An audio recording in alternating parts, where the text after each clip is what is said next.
Hello, I'm JW. This time I'm going to have a look at electric heating, and this is the sort of general types you can just buy and plug in, and portable, wall mounted, all that stuff. And specifically we're not looking at heat pumps in this video, but we are looking at the other kinds of electric heaters. And of course we've done storage heaters previously, so we're not going to be looking at those either. So this is basically going to be your convectors, oil-filled radiators, all that kind of stuff. And what's the difference between those which cost say £25 and those which cost 500 or more? Are they more efficient?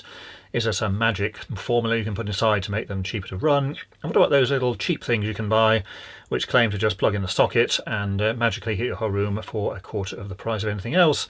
Are these genuine, or are they in fact just a load of old nonsense? And of course the short answer is that they're a load of nonsense, but we will get into that a bit later. And also we're going to have a look at some heaters of the past, because we have a nice catalogue here from 1963 showing the latest models for that particular year.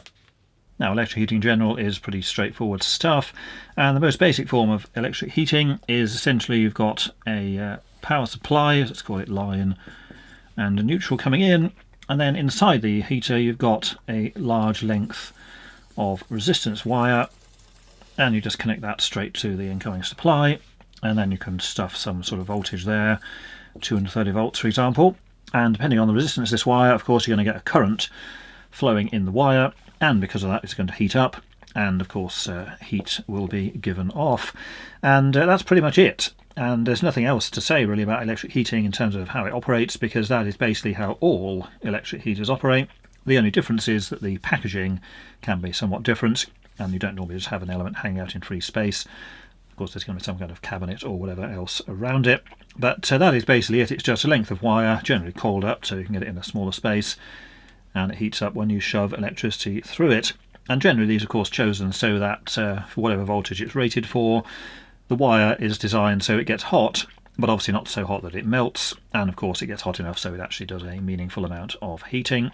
Typical heating element might be in the region of say 1000 watts or 1 kilowatt, and again if you run this say for 1 hour, that means that it would use 1 kilowatt hour of electricity, or 1 unit, which in the UK at the moment would be about 25 pence. And again, if you're on it for half an hour, it would use half the amount, and if you're on it for 2 hours, it would use double the amount. The only other things you may find is that there's quite often a thermostat, which is basically just a switch which is operated by the temperature of the air or the room that it's in. So when the room is cold, the switch is closed, the thing heats up. When the room gets up to a certain temperature you've set, then the thermostat or the switch opens, and then the element is switched off, and that's pretty much that. And some of them you can get a timer on them, so again you just set the timer to turn on at whatever time, or run for an hour and a half or something, and then it will just switch off again, and that's just another switch in line with that. And in terms of having different heat settings, the vast majority of heaters just have more than one element inside. So for example, have an additional element there, you could say put another one of those next to it. The neutral's always connected through, and then you can just have a separate switch for that one. And if this was say a 1 kilowatt element, and if you made this say a 2 kilowatt element, you've then got some options. 1 kilowatt if this one's on, 2 kilowatts if that one's on, and if you turn both of them on, then of course then that's a 3 kilowatt heater. And that's pretty much it. Now of course it could theoretically have various electronic controls to vary the power over a continuous range and all that, but the vast majority of heating doesn't bother with any of that, because there's really no point. It's literally just a certain amount of heating power switched on and off. Now the other important concept is how much heat do you need in your house or in your room or in whatever building it is you're attempting to heat. And of course this depends on a couple of factors. So here for example is your house, and we'll just draw it in here like that, and it's got some kind of roof on the top as well. Now the main thing that determines how much heat you're going to need is how much heat is lost from your house. So for example, if you wanted to have your house at 20 centigrade inside, which wouldn't be too bad, if the temperature outside was also 20 degrees, then you wouldn't need any heating at all, because it's already at the same temperature, so no heating required. And in fact if you turned on a heater in here, the temperature in here would rise excessively above the desired temperature you wanted. But of course most people don't turn on the heating in the summer, so that's not particularly realistic. Now more realistically, the temperature outside might be say 10 degrees, So there's a 10-degree difference between the inside and the outside, and you want to keep the inside at 20. Now, because there is a temperature difference, what will happen is that heat energy will leak out through the walls to the outside. And of course it will leak out through the other walls, and it will leak out through the floor, and it certainly will leak out through the roof, and it will also leak out things like ventilation, because unless your house is literally airtight, air is going to be moving in and out, so hot air goes outside, cooler air comes in. So there's always a certain amount of heat loss from any building, and that depends on how well insulated the building is. So to maintain temperature at say 20 or 10 degrees above the outside, you need to put in from some power heating device inside the same amount of heat that's actually being lost through the walls, ceiling, floors and all the rest. So if your electric heater inside is giving off the same amount of heat energy as is being lost, or the same power effectively, then the temperature will remain at 20 and all is well.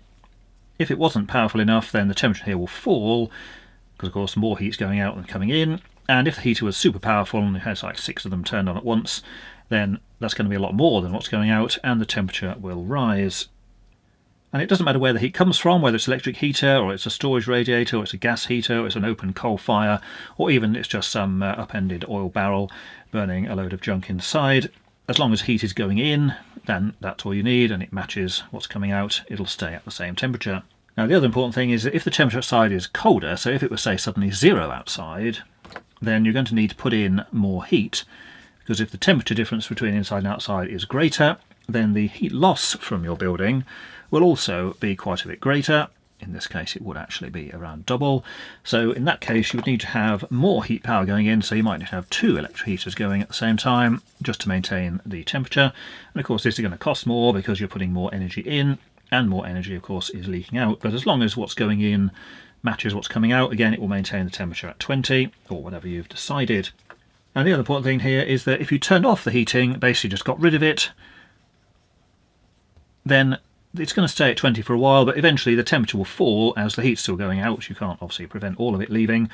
You can slow the rate of it leaving by putting extra insulation in, but ultimately all the heat will leave, and if you left it this forever, then after a number of hours or however long, the temperature inside would eventually fall down to 0, or whatever it's matching with the outside environment. And again, this doesn't matter what kind of heating you've got. A certain building is going to have a certain amount of heat loss depending on the outside temperatures and whatever temperature you want it inside. So regardless of what kind of heat you have, it's going to need a certain amount of heat energy putting in, and that can come from, say, pretty much any source. The only way to improve this is to reduce the amount of heat that can be lost through the walls, floors or whatever else, and that is done by installing insulation, say in the walls here, and you probably want to stick a load in the roof as well. And you could even put some in the floor at the same time, and that will reduce the amount of heat loss, or the rate of heat loss from the building. And that's of course why we put insulation into buildings, because it reduces the amount of heat loss, and then you need less heat energy going in to heat the building to your desired temperature, and of course that's cheaper as you're using less energy there. But this is all about the building itself. The actual type of heating doesn't change any of this, and I say it doesn't matter if it's electric, gas or anything else. If you need a certain amount of heat energy to keep the building at a certain temperature relative to the outside, well, it's the same amount of energy. It doesn't matter where it comes from. And the final point here is it doesn't matter how much insulation you've got. You have a metre thick insulation all around in the building and the roof and everything else, and quadruple glazed windows and all the rest of it. Heat is always going to leak out of the building, or energy is going to leak out through the building. All you're doing is changing the rate at which it leaves. In the end, it's all going to leak out and it's going to end up the same temperature as outside. That is inevitable and it cannot be changed. All you can do is make it last a lot longer at the temperature you want. And of course that's why we have insulation, and that's the whole point of it. Now here's some examples of some actual electric heaters. These are 3 different types. So in the middle here, this rather ancient looking item is a convector. Basically all that's in here is some elements in the middle, and when they turned on they heat up. Hot air rises at the top and cooler air is drawn in from the bottom. This one also happens to be broken, which is why we're not going to be turning it on today. This thing here is a fan heater, and this is slightly different. It's got some heating elements inside, and there's also a fan which just blows air across them. So rather than just relying on the natural movement of air, it's just forcing the air across the heating elements.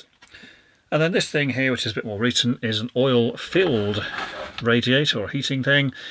Basically what we've got here is a heating element in the bottom, and then this is filled up with some kind of oil or other liquid, so that basically the element heats the oil, and then that heats the various parts of the casing, and then heat is given off. And this particular one does have an actual thermostat on the front. That just clicks on and off as the room temperature obviously varies, so basically set it to what you want, the room heats up. When the room gets to that temperature it just clicks off, and then we'll click on again when the temperature has fallen. No thermostat on this one, and no thermostat on this one either, although this does have some selections for different heat and fan speed. So you've got 3 speeds of the fan and also 3 different heat settings, but all that's doing is just turning on one or more of the elements in various combinations to give you the 3 options. This has been covered in a previous video some time ago, so just have a look at that one. This is currently broken, so we may fix that up in a later video. And this is some fairly modern piece which is just working fine. Now for this rather ancient convector thing here, I'll just have a look in the top. And we can see down in there that there's various spiral wires, and those are actually the heating elements. So all that's happening is it's just the mains voltage shoved across the end of those.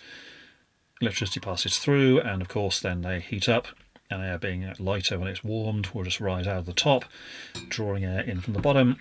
No mystery or surprises there. And then the fan heater here, if we have a look inside, hopefully you can see just in the back there, there's some spiral elements which look surprisingly similar to the one in the other heater. And of course the only difference is there's a fan in the front there, which just rotates, blows the air across.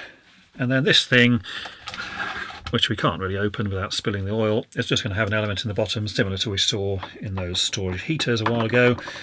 And that's just going to heat up the oil or whatever's inside this thing. Basically fills the casing, and then of course these will get hot and heat comes off into the room. Now of those 3 heaters, which one is the most efficient? Well, the answer is none of them, because they're all exactly the same. So if you put 1 kilowatt hour of electrical energy in, you're going to get 1 kilowatt hour of heat coming out of them, and this is true for all that type of electrical heater.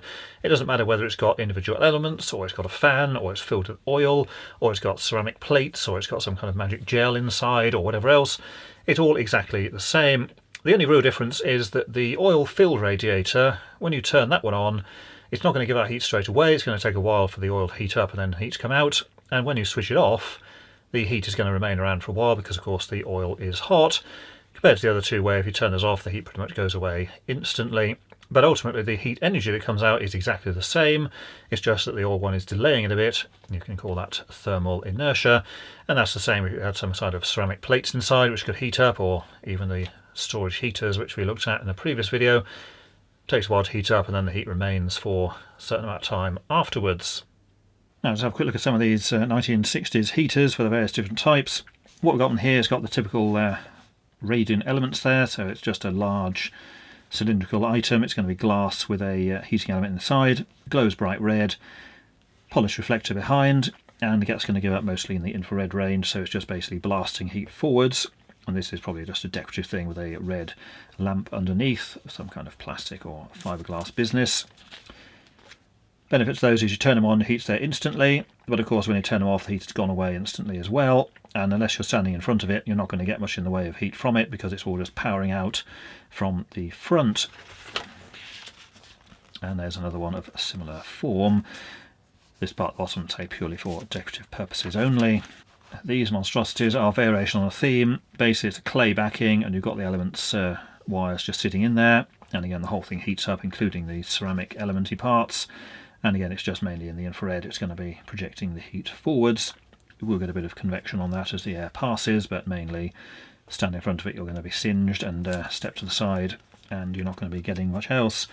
And this is apparently a handmade fire cast in the old style. Well, something to us left in the past and old, so let's move on. And this one is even worse, but there we go. This one has concealed elements, so this is going to be mainly convection.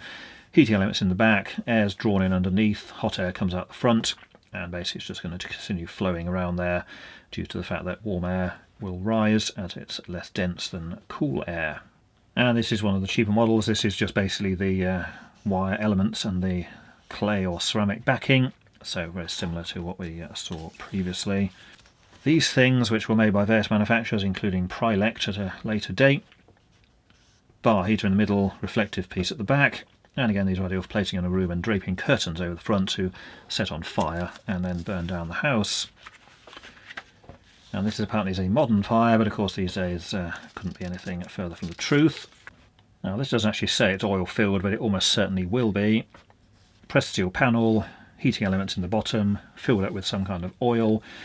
And when it turns on, of course, it just heats up the oil, which heats up the outer surface, and then heat is just given off, mainly from convection of air flowing over, but a bit of radiant heat as well.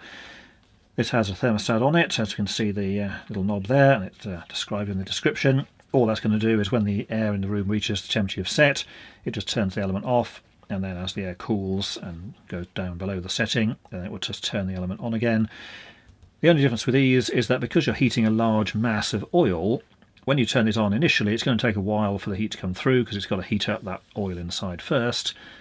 When you turn them off, the oil will stay hot for a while afterwards, so the heat remains there as it gradually fades away. But again, the actual heat output is going to be the same. It's just shifting it slightly, so there's a delay in getting it, but then you get the heat once it's been switched off. There's no magic involved. You're not getting more heat out of it. It's just distributing the heat slightly differently. And then we have fan heaters, which are a box, heating wires stretched across inside, and there's a fan inside, so rather than just relying on the fact that warm air rises, a fan is shoved in there to force the air past the elements, which means they make a lot of noise, and of course they're very good for distributing the heat around the room more quickly. But again, you're not going to get any more heat out of it. If you put a kilowatt hour of electricity in, you're going to get a kilowatt hour of heat out of it, including from the fan motor, because although the fan obviously is turning, all energy ends up as heat in the end anyway. And they also did wall-mounted models, which again are basically the same. So if you turn one of these on, you're going to get heat instantly, and it's going to blast it all around the room with a big fan in there. But again, you're not getting any more heat, it's just distributing heat in a slightly different way. And of course they also did storage heaters. You could see those in the previous video, but big box full of bricks and elements, heats up overnight on cheap electricity, and because it's full of bricks, those will store a certain amount of the heat, so it can be released slowly throughout the day and hopefully not run out by the time you get to 5 o'clock in the afternoon. Now, if you weren't aware, Belling also made cookers. In fact, they were one of the largest manufacturers of electric cookers, certainly in the 60s and 70s. There's a typical example: ovens, hot plate things on the top there, and these things were available in all kinds of sizes and styles. There's a more sensible sized model, and they also made these things, which were basically a very small oven with a couple of rings or hot plates on top, ideal for that much smaller flat office or whatever else, as it says there. And because that was too small for some people, yes, they also made a bigger version of the small one, which had 2 ovens and more bits on top. But anyway, those were fairly popular in certain areas. Now, what about some actual electric heaters? Now, if you go and search for electric heaters, and we've got some pictures of them, as you can see, there's a vast array of different sizes, types, styles, and whatever else. But ultimately, all of these work in the same way. It's just those bits of resistance wire heating up, and then the heat is coming out in various forms. Some have got fans, some have got oil in them. Some may obviously have some sort of glowing bits in the front, so it's mainly infrared. That's got obviously a big fan in that one, and they're sort of radiators and all kinds of different shapes, sizes, and whatever else. Now, here is a cheap convector heater. This is from Currys. This one is only £23, and basically it's just a metal case. There's some heating wires in the bottom, and air will go in here, and it will come out at the top. Nothing really complex about this at all. On the side, we've got a little thermostat there, which again is just going to react to the air temperature, turning it on and off. A couple of switches to select one or both of the heating elements, and that's pretty much it.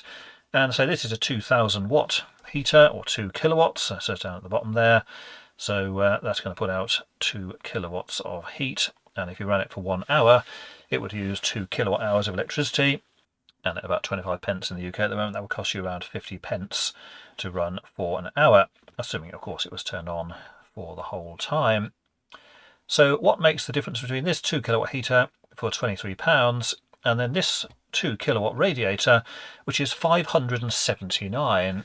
Well, the answer is nothing, because ultimately this is a 2 kilowatt heater. It's going to put out 2 kilowatts of heat, and whether you like this one or the other one, it's going to do the exact same job of heating up the room. Now, of course, they're going to go in here and say it's extremely high quality and it's 100% energy efficient and all this malarkey. But the thing is, so is this one. This is also 100% efficient because electrical energy in equals heat energy coming out.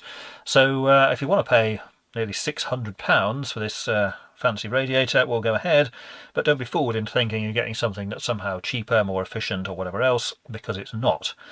Ultimately, if your room needs 2 kilowatts of heating in it, then this will do the job, but equally so will that, and it will do exactly the same job and it will cost exactly the same to run. There really is no difference whatsoever.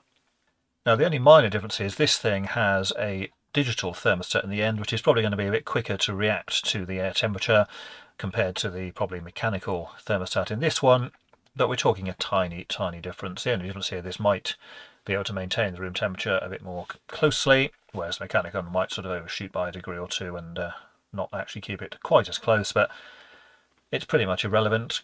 Ultimately, it's a 2 kilowatt heater. Whatever it's made of or where it's made and all the rest really doesn't matter. Now, what about these things? This is some dodgy thing, which this is on Amazon, but you can get these pretty much anywhere. Basically, it's a little tiny thing that just sort of plugs in an outlet directly hanging on the wall and supposedly heats up your room and all that. As you can see, there's some others up here. That's a 400 watt model. This is a 500 watt. This one says 500 watts, but then it says 350 watts white, so goodness knows what the rating really is. And of course, all this spiel here in the text is going to go on about how wonderful it is and low wattage and all that. Well, it is low wattage because it's only 500 watts. Now, if you actually bought this thing, plugged it in and ran it, it would only use 500 watts instead of the 2000 watts which those other two heaters use. So, of course, if you ran it for an hour, it would only use half a unit of electricity, which in the UK costs about 12.5 pence, compared to those other ones which use 2, and they would be around 50 pence. So, if we ran this for an hour continuously compared to the other ones, this would be about a quarter of the running costs. But of course there's a reason for that. It's only putting out a quarter of the heat. So if you have a room that actually needs a 2 kilowatt heat input, this thing is not going to heat the room up in the slightest. So yes, it's cheaper, but of course it is because you're getting less heat out. And if you did actually need 2 kilowatts of heat in your room to maintain the temperature, then you would actually need to have 4 of these things going continuously in the same room, which of course adds up to 2000 watts, and that would use exactly the same amount of energy as the other one. So yes, they are cheaper to run because they're smaller and lower power, but of course they're going to give out less heat and therefore are not going to be suitable for heating up entire rooms or entire houses. However, if you just want to keep a small space or just put it on for 5 minutes to get a bit of heat under the desk or something like that, well, absolutely fine for that. But again, say so is any other heater really. There's nothing special about these. Heating element with a little fan stuck behind it. And in terms of styles of heaters, that is pretty much it. It's radiators filled with oil, bricks, cement, gel, who knows what. Standard sort of fan heaters, which is just a box with a fan and some heating wires strung around inside. And again, various styles and types there. Cheap ones, expensive ones. You can still get those sort of radiant bar type things, so like this sort of thing. Exactly the same as in that Belling catalogue, except this is some sort of modern cheapo recreation, but it's 2 heating bars, polished reflector behind, and the heat is projected forward as infrared. And that's pretty much a selection. So yeah, there's another sort of little on-the-floor variety. You can get these sort of things, which are primarily infrared emitters because it's black, so the heat just comes out the front. And then there's sort of industrial things like that, which are sort of infrared as well. That's another radiator. Probably costs far too much. And then you've got the convectors, obviously with the holes in the top where the hot air just flows out by convection. So that is electric heating. And the upshot is that regardless of whether it's oil filled or just convector, has a fan in there, magic gels or whatever else, the actual running costs are going to be exactly the same. The heat output is going to be exactly the same for whatever you put in. They're all basically 100% efficient, at least at the point of use. And the difference between heaters which cost £20 and those which cost £500 is basically none whatsoever, other than one has a massive price label attached. So if you're looking to save money with electric heating, it doesn't actually matter which one you buy. Even the cheapest heater will do the same job as the most expensive. So it just comes down to personal choice if you want to spend £950 on some fancy piece with a fancy name, or you just want to get that one from Curry's, which I saw there is only around £25. It's all going to do exactly the same job. Now we are going to look at heat pumps in a later video, but until then, thanks for watching.